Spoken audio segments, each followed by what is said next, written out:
Why this is important for the United States. I spent my time yesterday, maybe somebody from the staff can come over and help me with the charts, but thank you. The biggest reason we're doing this is because we believe in American know-how. That is, we believe in American ingenuity, and we believe in American know-how, and we've discussed already how that has helped build our country over and over and over again.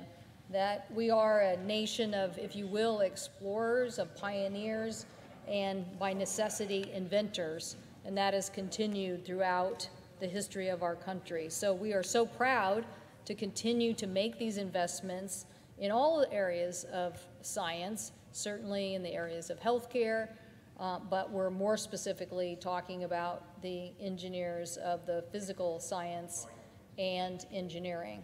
And we're talking about why we should make an increase in both basic research with this underlying bill that continues to drive dollars into curiosity-driven early-stage research so that we can continue to grow jobs and help our economy. And it also continues the effort by saying we should make more investments in STEM education, so the workforce that it will take for us to meet the job challenges of the future. So we're excited that we're there with American know-how, but we're also cognizant of this international debate that's going on, the debate about other countries and what they're investing in research and development. And one of the reasons why I like where we are in the United States is because our research and development ecosystem is really an ecosystem of many different agencies doing research and development. And not only are those research and development investments by these various agencies helping in particular areas, because it's really distributed, as this chart shows. The United States works with the private sector, it works with our public universities, and it works with various agencies. Instead of a centralized approach that you might find in other countries, the fact that we have this distributed ecosystem with, the Department of Energy may collaborate with the Department of Agriculture, they may collaborate with the Department of Defense, NSF may collaborate with universities, universities may collaborate with the private sector. It's an ecosystem. And that ecosystem is what's unique about research and development in the United States. It's not hierarchical. It's not the majority driven by the private sector or by government. It's an ecosystem, and the fact that it's so distributed. That means almost like the competition at various places and the collaboration is helping us grow the innovation economy. So the one thing that we need to be cognizant of in this debate is that we want to preserve that. We want to preserve the uniqueness of our ecosystem, and that's why we're really talking today about this NSF, the National Science Foundation, principally. And you can see from this big pie, we just had this debate, right? We had this debate, well, let's increase the defense R&D. Well, we're already doing a lot in defense R&D, and of course our colleagues were talking about the budget overall as it related to defense. But you can see that NSF, it's currently at the numbers that they're at today at 6.8, are not really at the, you might think this whole debate we're spending, billions of dollars to change the focus. This agency is a powerhouse, and it's a powerhouse mostly connection with universities, and the R&D that's done there has been in the basic research area. But now this bill by our colleagues, Senator Schumer and Young, is about taking the basic research, continuing that, making a little bit of investment in that basic research, but then also now trying to accelerate all the research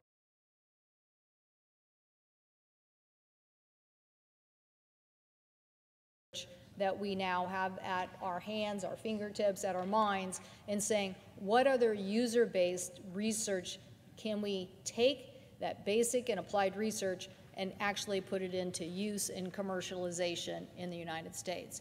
So if you will, capitalizing on a faster tech transfer and a faster deployment of these technologies. Why is this so important? Well, it's important because in the information age, a lot of people can read our published research and development. They can read what we're doing, and they can continue their research and development. Other nations are figuring out that research and development in an information age economy really does matter. They're figuring out that the United States has come a long way as a nation in building job growth, maintaining competitiveness, national security issues, all because we at the federal government level have said we believe in research and development with the public taxpayer dollars, and it has benefit whether it's the internet or the biosciences and healthcare, or on national security. The American public gets that research has made us competitive as a nation. So we've had two previous attempts to make investments in this issue in America Competes. First started in the Bush administration in 2006 when President Bush published a report about America's competitiveness and proposed this concept of that small NSF budget that I was referring to, and articulated that we needed to double that budget within a 5-year or 7-year window of time. They felt that with the level of change and transformation and innovation, that we wouldn't be keeping pace on a global basis unless we made that investment. So in 2007, we passed America Competes Act, which gave money both to NSF and to DOE. And literally the first 3 years, we thought we were going to double this DOE budget and an investment in DOE within 7 years. So there was a little good news, a lot of euphoria in R&D, a lot of hope for STEM education, science, technology, engineering, and math. And then in America Competes, the same request of basically of a 60-40 split between NSF and energy. People thought we would end up, well, we're not on pace where we want to be, but oh, we'll get there within 11 years. We'll put enough money into this innovation effort that we will double our research and innovation budget as it relates to NSF and our energy innovation efforts in 11 years. Well, this is what really happened. We didn't do either of those things. We're really on a track to have taken those 2007 numbers and doubled them in 22 years. So when you look back at the history and you say, well, what happened? Like, if we were so enthusiastic about this, if we identified this, both a Republican president identified this and then a Democratic administration followed on, why didn't we execute on this? Why didn't we execute on this doubling of this number and making this investment? Well, we all know what happened. We basically hit a recession. And in a recession of 2009 and 10, we just didn't live up to this obligation of funding the research and development that was in America Competes to the aggressiveness that we had all hoped for. I'm not even sure everybody even realizes that this effort fell short, that we didn't make quite the level of investment that we wanted, that we were falling behind. I don't think anybody really understood it until now, when people see the incredible level of international competition. All of a sudden, as we see this incredible investment from the international community, people are starting to say, well, wait, what have we done on this effort? So our next chart shows the fact that the United States has been a leader in global research and development, and as I said, I mentioned on the floor a report that was done by the Pew Research Center that basically said 7 in 10 Americans believe in public investment in research and development. We have a higher regard for this than other nations. And we just do, I think, because people get it here. I think they get that we've invented a lot of things. They believe in that innovation. They know it creates jobs. And so we have a higher regard for that. And consequently, we've been the leader in world R&D for a very, very long time. But as this information age has come along, other nations get that R&D leads to job creation, transformation, and certainly to security. So just since 1991, we have seen China, who was 9th in R&D, now they are number 2, and I'm pretty sure at current trajectories will end up being number 1 sometime very, very soon. And so it's, you know, not everything about China, although many of my colleagues here are going to discuss this as a China bill. I view it as a bill about the future and making the investments in the future to capture the economic opportunities. There are security issues here. There are clearly national security issues here. There's clearly issues about a supply chain and whether you can depend on a supply chain, and whether if you have a concentration of an industry in one region of the world, then are you really dependent on that one region of the world for that particular product? What happened to all of us in the last year and a half, and I'm saying now on a global basis, is the world community realized with COVID, well, wait, supply chains really matter. Product really matters. Where we get product in an emergency really matters. Whether it does what it says it does in an emergency really matters. And so all of these issues about supply chains and who's building what and the intricacies of it really got ripped open in the COVID debate, and now we're really, as the world community starts to look at this too, where do we get our product? Who's making it? Is it made to the standard that we want? Is it secure? And obviously, you know, people have made lots of decisions about supply chain based on just pure cost and effectiveness of a product, but now people are starting to realize that it's way more complex, and it's led us to this current debate. So again, why do we do this? Why does America want to make an investment in an innovation economy? Well, we don't have to go too far to understand that from our past history. It enables competitiveness, and if you just think about, you know, these sectors, I'll never forget years ago we had somebody, this is in the 80s, visit Seattle, and they said, well, what's everybody going to do? Make car phones and computers? And in reality, there was a big decade or so of making what then was supposed to be great technology, a car phone. And obviously, we all know where we've now been with computers and operating systems and how much it drives the economy of the future. But at the time when we were seeing a transformation to that, people just thought, well, what are we all going to do? Is that what we're going to do? Well, telecommunications, semiconductors, advanced materials, all were huge things that enabled this competitiveness of our nation in automobiles, in aviation, in the tech sector, in healthcare, in a whole variety of things. And it drives our economy with this level of innovation. The internet, just one example, is something we started working on in the 60s, became a reality in the 90s, and today it's $2.3 trillion part of our national economy and 12% of US GDP. That's what we got out of previous research. That's what we got out of saying we're going to let scientists do basic research and figure out what they think are the most important advances moving forward. The job growth, millions of jobs, and national security today, we can see just from this past week in a pipeline that was affected by a cyber attack, we cannot afford to take our foot off of national security research and development in the purposes of things like cybersecurity. We have to continue to be a leader in this area of technology. It's now as if you're not going to have intimidation of our nation by somebody maybe sticking the nose of a foreign sub in US waters or flying a spy plane over the United States. And it's going to come in the form of intimidation of our banking system, our pipelines, or other sense of security and hacking.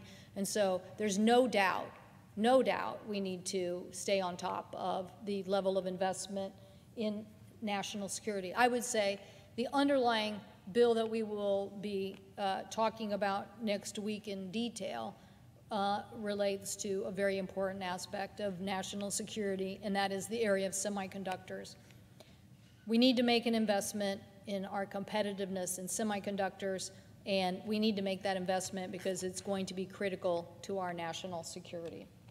So let me talk about a few things that are in the bill, just so people understand some of the priorities that Majority Leader Schumer and Senator Young came up with as it relates to this legislation. As I mentioned, it creates a new tech directorate in the office of NSF, the National Science Foundation, so that it will be like a DARPA system. That is, that they work with the private sector, they create technology centers, they build partnerships between government and academia, they support rapid technology demonstration, they advance the competitiveness of the United States in important fields like artificial intelligence, quantum computing, biotechnology, and they focus on these ideas similar to how DARPA has done, where the individuals involved are critical to the effort. That is to say, to get the best and brightest minds who are working in these areas to be part of this effort and concentration.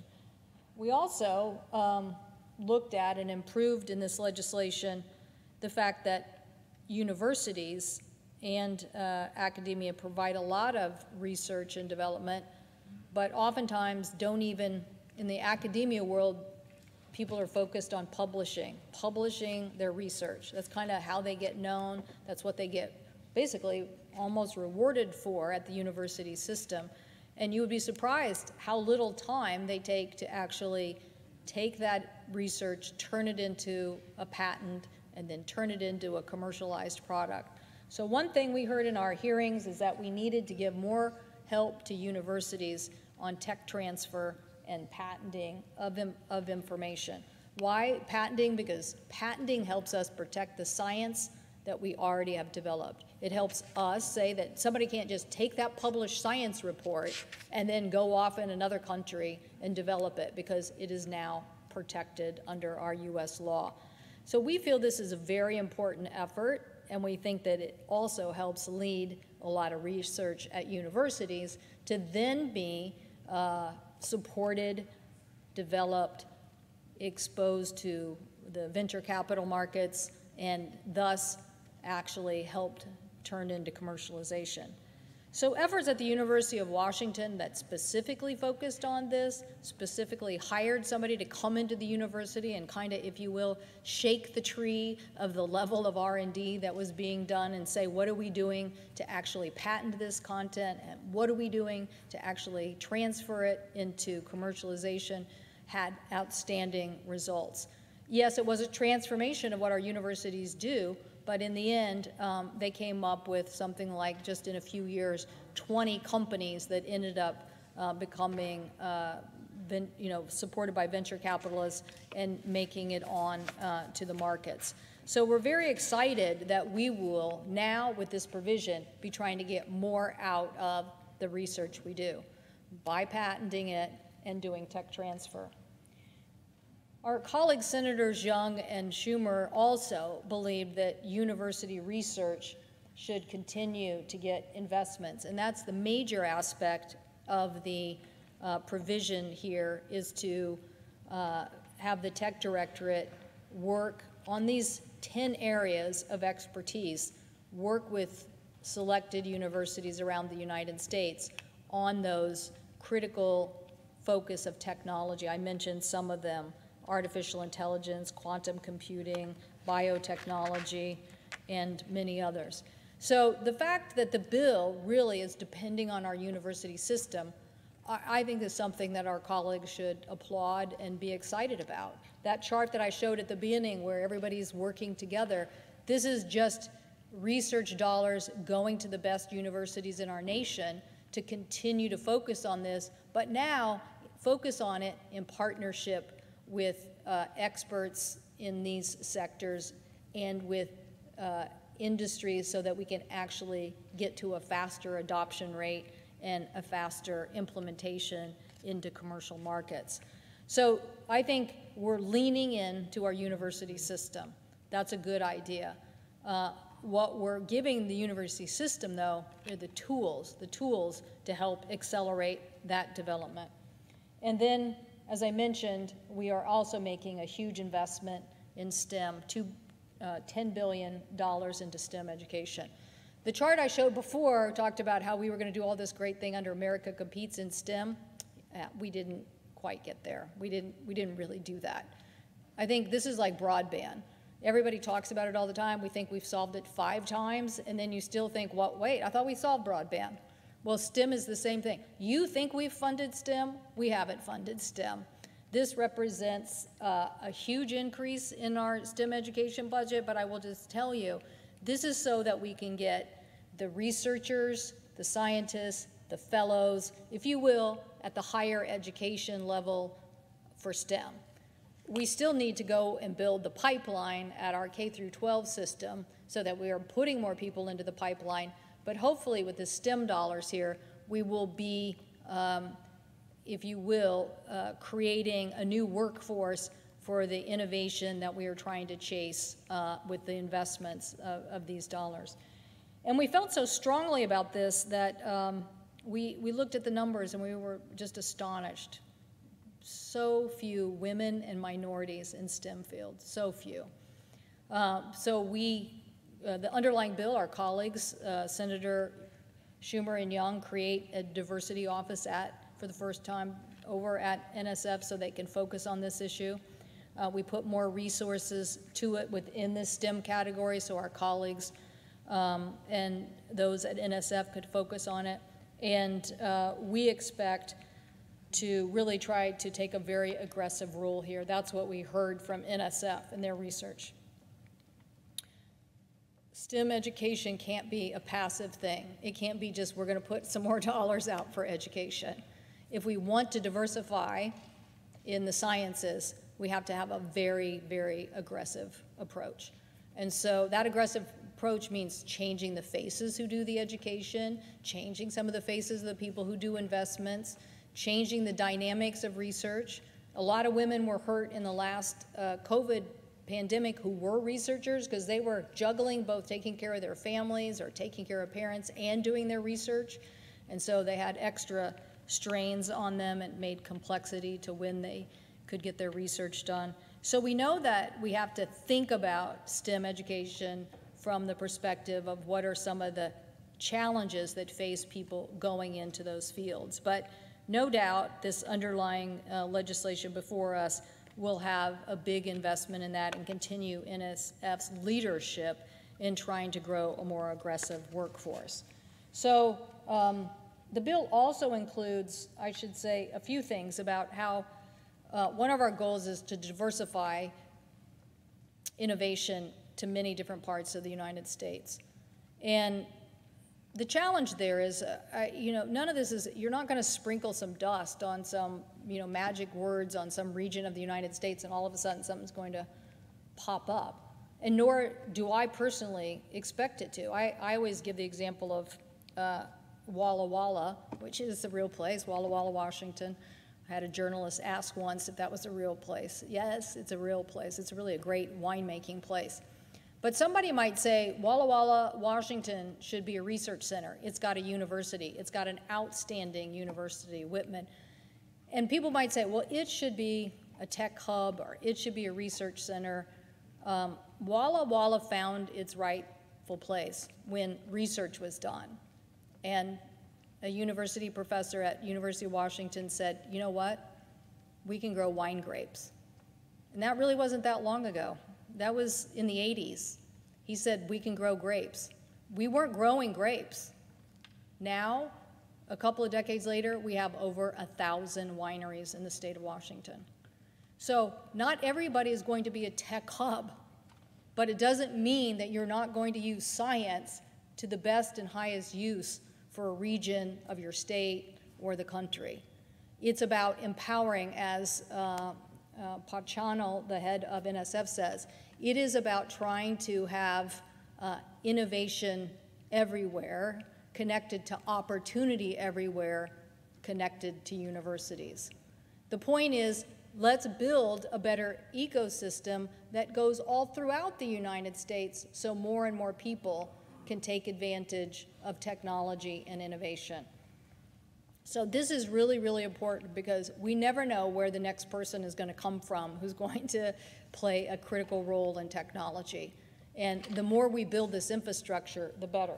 So this allows money for regional technology hubs to help concentrate in various parts of the country and expertise, more money for our manufacturing institutes, which help manufacturers all across the United States focus on being competitive in their particular area, and it supports $2.4 billion for manufacturing extension programs, which are those things that really do work with, say, a particular sector like automobiles or aviation or some other type of manufacturing and help make them competitive. And as mentioned, it also, just like in the former Competes Act bills, puts some money into DOE. In this case, it puts about $17 billion into the Department of Energy so that its energy innovation can move forward. So let me talk for a second about this issue about national security and where we are with semiconductors, because I expect this will get a bunch of focus next week as we talk about this legislation. The underlying bill has about $52 billion of investment for the semiconductor industry. So I'm pretty sure people think, well, wait, this is a lot of money, but it's a very big sector. It's essential to our defense. It's essential to navigation. It's essential to satellites. It's essential to healthcare. It's essential to consumer products. And the United States has been a leader in this area. The United States has been a leader in this area for a long time, or I should say, was a leader in this area for a long time. And when you think of companies like Intel or others that are, you know, even some of the companies that are foreign investors who made huge footprints in the United States. But the point is that we are no longer in this position. We are, as this chart shows, only 12% of the global supply. A report recently done by on the semiconductor industry by Boston Consulting Group, I just want to read this one part. Quote, the U.S. has been the long-standing global leader in semiconductors with 45 to 50% share of the worldwide market, 45 to 50% share of the worldwide market in the last 30 years. However, significant focus is being placed on ending the U.S. share in semiconductor manufacturing, which now only stands at 12% installed capacity. So this is a report that I'm pretty sure you could get online. That's the end of that statement. So we've gone from 45%, 40 to 50%, that's where we started out, and over the last 30 years, now we are down to 12%. 12%. So I asked my colleagues, if you were 12% of anything, how long would you be around to be competitive? How long would you drive the supply chain? How long would you drive job growth? How long would you continue to be competitive in this very, very important sector that's important to all of these things? And while I'm somebody who supports continued growth of our global economy, because I think we build and make great things and we want people to sell them to, this presents to us a very unique challenge, the fact that something as critical to the information age as semiconductors, we've gone from 40 to 50% down to 12. The question is, what's going to happen next? Well, the question of what's going to happen next is if we don't make this investment, very, very likely that that 12% is going to, in the next several years, turn into 6. It's going to turn into 6%. So staying status quo right now, doing no investment, it's very likely that 12% will turn into 6%, which means people aren't going to want to locate their foundries in the United States. People aren't going to want to locate their research in the United States. People aren't going to want to have their companies and the supply chain and the workforce. Literally, this industry is clusters. It's clusters. Seattle didn't get to be Seattle overnight. Seattle didn't get to be the hub of the #1 STEM city in the United States of America, and certainly an epicenter of software and software development overnight. It took decades, literally, you know, even in the 80s and 90s, it really wasn't that diversified. It's just been in the last 15 years that it's really diversified. But yes, it took the work of the University of Washington. Yes, it took the work of many companies being there. Then it took the work of then people attracting a workforce who would rather be there than, say, in Silicon Valley. And then it took the efforts of universities to produce a workforce. Then it took attracting venture capital. Then once they got venture capital, then more companies wanted to come there, because then you had the entire ecosystem. You had universities, you had venture capital, you had leading companies, you had a workforce, you had all of this stuff. Well, that's in software. And software can, you know, continue to move forward, but if you didn't have those things, then you aren't going to be a cluster for semiconductors. The United States of America, the cluster of semiconductor development is going to be in Asia. It's going to be in Korea, it's going to be in Taiwan, and it's going to be in China. So we have to ask ourselves, if we're only 6% of the supply in the future, and we can't really control the development, and we lose our edge in this, and people then basically we have to rely on a supply chain for all the chips, you know, in the world.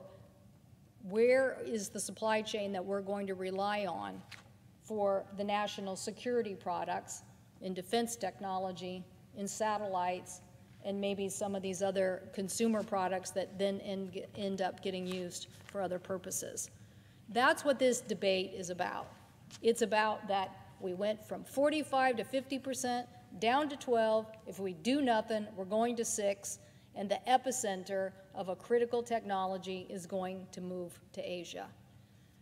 So I personally want to see us be successful in keeping a sector in the United States. I'm very proud that that same report prints out, shows, that same Boston report shows that we have 49% of the aerospace manufacturing market in the United States. I'm very proud of that because we're an epicenter of that. 49% of the manufacturing market for aerospace is in the United States. That represents, to my region, maybe 150 to 200,000 jobs in the Northwest.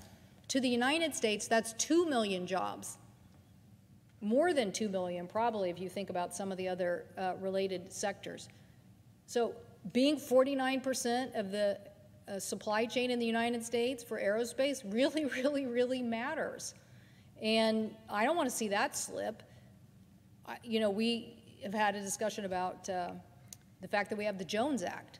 Now, some of our colleagues might not support the Jones Act, but the Jones Act is, we decided, well, we're not going to be all the shipbuilding in the world. Shipbuilding is going to get built in other places. But, oh my gosh, we have to have enough shipbuilding in the United States. So if we're at war, products and services that we need to support our military can be transported on U.S. vessels. That's why we have the Jones Act, because we decided that that sector was critical enough to support. And what we're saying here is that this sector is critical enough to support too.